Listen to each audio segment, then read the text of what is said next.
So I'm going to make this real quick. Pokemon used to be a regular square, right?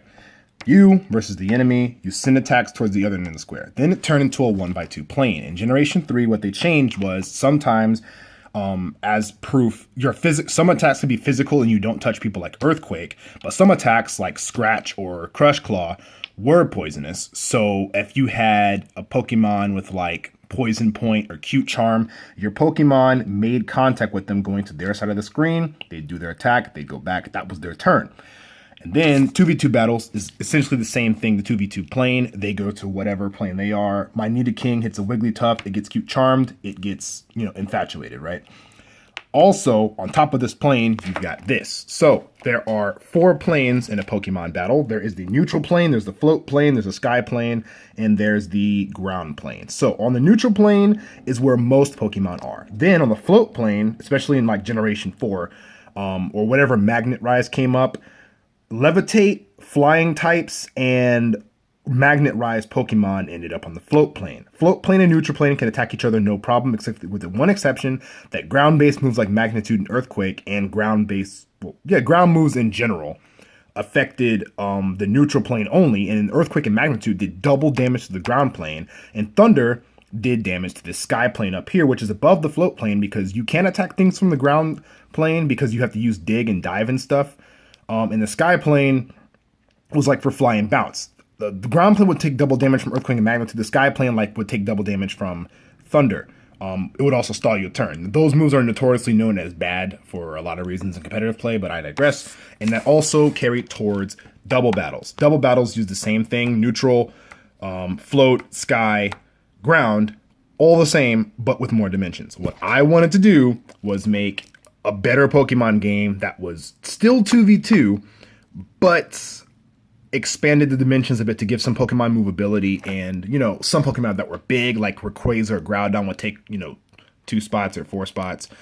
I downsized that, and I changed the IP I was aiming for from Pokemon to Final Fantasy Tactics. This is Final Fantasy Tactics 3v3 Showdown. So basically, route the enemy on a 3-3-3 grid, 3x3 grid, so this right here. Each round, everyone moves once per turn. I should call them phases, basically, because there is a phase where you choose your attacks where you want to aim, and what the map dictates will be what happens. So so basically, turn 1, you deploy your on-point character. Let's say this person's a knight. Let's say this person's a ninja. If I'm a ninja, I have things I have ranged attacks in the form of veils. I use Sand Veil, 1, 2, on this guy. Because I know I'm faster than him, that's what I have to do. But let's say the soldier doesn't know what the ninja's going to do. Now, if I'm a ninja and I deploy on point and I move to the right, if I move to the right, the soldier can't go forward and use his move and hit me there. So you have to, compensate for that, basically. If they're the same speed, red team moves first, or blue team, whoever team, there's team priority, basically. But in Final Fantasy Tactics, each class has a percentage growth, which I'm going to use as their base speed, and ninjas and assassins, they're amongst the highest. So this is the simplest DPS class I can find. You're a fighter from Final Fantasy Tactics, average speed, plus attack, minus resistance, which means, they have weak points. These are their abilities they can have. Each character can basically have, I know it says ×1, I've been working this idea over it, ×2. 2 abilities, 1 support, and 1 item.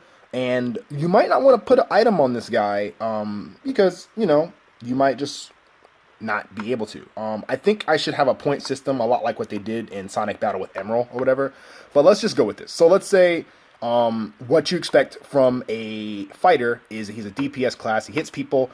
Double hand, he can equip double hand to hold 2 one-handed swords with 2 hands and double his attack, or he can use strike back, which is if you try to hit him, he'll hit you back, or bone crusher, which is just counter, but when fighters use counter, they use your base damage plus their own damage. And then these are the abilities you can have: air render, air blast, wild sting, backstrap, beat down, aura blast. Most of them area of effect. Air render is a ranged attack that does focus attacks. There is one that I'm missing here. I forget which one it is, but it knocks units back 1 space. If you knock a unit off the grid, they redeploy next turn. So say I'm a fighter right here. I use knockback. I knock him off. He will redeploy next turn. He does not get to move if he had already moved before. Luckily, these guys are a little, above average. So this fighter might be a little faster, might be able to avoid that knockback or avoid the hit at all. And moving down to a more complex class like the Summoner, plus magic, minus HP, which means you know they're going to die fast. Now, these are the abilities they can take, and this is where the things get a little fucky, because Summoners can hit the whole field, basically, with the exception of corners, depending on where they hit. They deal a shit ton of damage, and let's say you're on the... Jesus. Let's say you're a Time Mage and use Float, you'll be immune to Titan, right? And also, if you camp a corner and you know a summoner needs to affect as much of the map as possible, you move to a corner, you're faster than a summoner. The summoner uses an attack in the middle. Someone uses attack here, and he's missing these portions. That's where you'd retreat to if you're faster than that summoner. Now, the summoners, because it's a mage, most mages can take a lot of the same things. Turbo MP, Auto Shell, All Protect, Have MP, Geomancy is pretty standard for a lot of mages.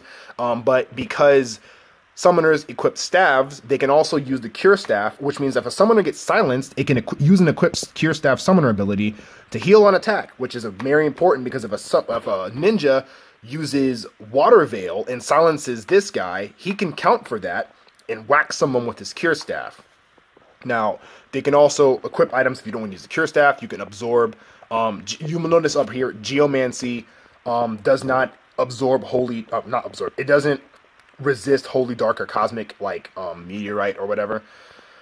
Whew. All right, and a couple of exceptions. So this is basically what it is. I hyper nerfed all the ranges with the exception of bows, guns, cannons, and mortars. So all ranges are 2. So the ninja right here uses Water Veil. He can only hit 2 in front of him or 1 diagonal. But bows can go 3 units. So 1, 2, 3, 1, 2, 3. You know what? Actually, 1, 2, 3. Yeah. So you can't hit from corner to corner with a bow, but you can with guns and cannons. That's only if you have no one in here. So if you have a gun and you shoot, boom, you hit that person there. But if there's no one, there's a straight shot. Guns have basically infinite range on this 3x3 grid. So this is your plane, right? And these are all your. This is remember there is no underground. There's no ground plane. There's just neutral, float, and sky. Time mages can cast float, which means they can be immune to quaking, and dragoons can jump, which gets them the sky plane. So basically what would be flying Pokemon is jump, will be, magnet rise, float by time mages. If you want to defog and get rid of hazards, you use Dispel. I think it's a ninja skill and maybe an assassin skill, I forget. If you wanted to phase someone and get them out of the turn, you'd ring them out. Poison is the same, sleep is the same. If you wanted to freeze them, you'd stop them. You could petrify people, which makes them take double damage from earth-based abilities. And if you're the last unit on your map, then you count as KO'd, which means you lose that round. If you're zombified, you can reverse. You will reverse cure effects. So if you get hit by that nifty cure staff, you might kill your own person. You'd also get killed by raise or take double damage from holy or get hit by cure. Counter, or strike back or bone crusher.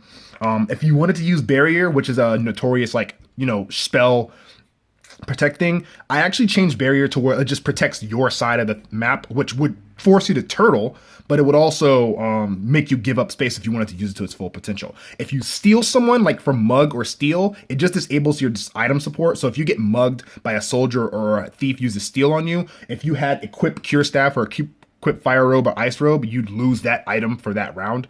If you are confused, this is how I removed RNG, basically. There's no critting, and if you're confused, you don't do a random act. You tunnel vision the person who shares your flank. So if you confuse a gladiator, that gladiator is going to tunnel vision on the person who took your left flank. Now, say you confuse that gladiator, your left flank was a warrior, it's going to actually be very effective. But like, say you do not want to confuse if you tunnel vision that gladiator on your fucking white mage. And berserking, again, there are facing like there is in tactics, but instead of all this stuff, it's just whoever they're facing and whoever's the closest. So like, say there's an ally facing that person who's berserked, he's going to hit them, and then the ally's going to move out the way, and then the next turn, if they're still berserked, he'll scan. So let's say your berserk unit is here, he's gonna, if everyone's out the way,